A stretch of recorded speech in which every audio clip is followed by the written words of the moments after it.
ಇಡೀ ರಾಜ್ಯದಲ್ಲೇ ಸಂಚಲನ ಮೂಡಿಸಿದ್ದ ಕೋಟೆಕಾರು ವ್ಯವಸಾಯ ಸೇವಾ ಸಹಕಾರಿ ಬ್ಯಾಂಕಿನ ದರೋಡೆ ಪ್ರಕರಣದಲ್ಲಿ ಪೊಲೀಸರು ಮತ್ತಿಬ್ಬರು ಸ್ಥಳೀಯ ವ್ಯಕ್ತಿಗಳನ್ನು ಬಂಧಿಸಿದ್ದಾರೆ.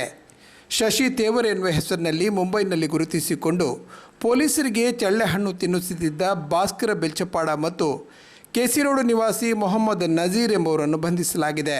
ಪ್ರಕರಣದ ಪ್ರಮುಖ ಆರೋಪಿ ಮುರುಗನ್ ಡಿ ದೇವರ್ ಮತ್ತು ಇತರ ಮೂವರನ್ನು ಕೃತ್ಯ ನಡೆದ ಒಂದೇ ವಾರದಲ್ಲಿ ತಮಿಳುನಾಡಿನಲ್ಲಿ ಬಂಧಿಸಲಾಗಿತ್ತು.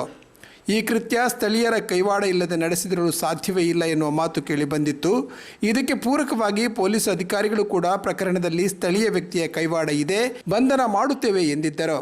ಇದೇ ಕಾರಣಕ್ಕೆ ಎನ್ನುವಂತೆ ಮುರುಗನ್ ಮತ್ತು ಮಣಿ ಕಣ್ಣನವರ ಮೇಲೆ ಗುಂಡು ಹಾರಿಸಿ ನೆರವು ನೀಡಿದ್ದ ಸ್ಥಳೀಯ ವ್ಯಕ್ತಿ ಯಾರು ಎನ್ನುವ ಬಗ್ಗೆ ಬಾಯಿ ಬಿಡುವಂತೆ ಮಾಡಿದ್ದರು ಎನ್ನಲಾಗಿದೆ.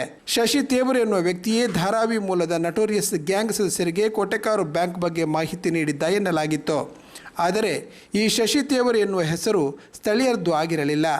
ಆದರೆ ಅಪರಾಧ ಹಿನ್ನೆಲೆಯುಳ್ಳ ಸ್ಥಳೀಯರೇ ಯಾರಾದರೂ ಇಂತಹ ಹೆಸರಿನಲ್ಲಿ ಮುಂಬೈನಲ್ಲಿ ಇದ್ದಿರಬಹುದು ಎನ್ನುವ ಶಂಕೆ ಮೂಡಿತು. ಇದೇ ಆಯಾಮದಲ್ಲಿ ಪೊಲೀಸರು ತನಿಖೆ ಕೈಗೊಂಡಿದ್ದರು. ಇದೀಗ ಶಶಿ ತೇವರ್ ಎನ್ನುವ ಹೆಸರಲ್ಲಿ ಗುರುತಿಸಿಕೊಂಡಿದ್ದ ಭಾಸ್ಕರ ಬೆಲ್ಚಪ್ಪಾಡ ಎಂಬಾತನನ್ನು ಬೆಂಗಳೂರಿನ ರೈಲ್ವೆ ನಿಲ್ದಾಣದಲ್ಲಿ ಬಂಧಿಸಲಾಗಿದೆ. ಭಾಸ್ಕರ್ನನ್ನು ವಿಚಾರಣೆ ನಡೆಸಿದಾಗ ಕಳೆದ 7 ವರ್ಷಗಳಿಂದ ಕೆಸಿ ರೋಡ್ ನಿವಾಸಿ ಮೊಹಮ್ಮದ್ ನಜೀರ್ ಜೊತೆ ಸಂಪರ್ಕದಲ್ಲಿರುವುದು ಮತ್ತು ಕೋಟೆಕಾರು ಬ್ಯಾಂಕನ್ನು ದರೋಡೆ ಮಾಡಲು ಇತರ ಆರೋಪಿಗಳೊಂದಿಗೆ ಸೇರಿ ಸಂಚು ನಡೆಸಿರುವುದನ್ನು ತಿಳಿಸಿದ್ದ.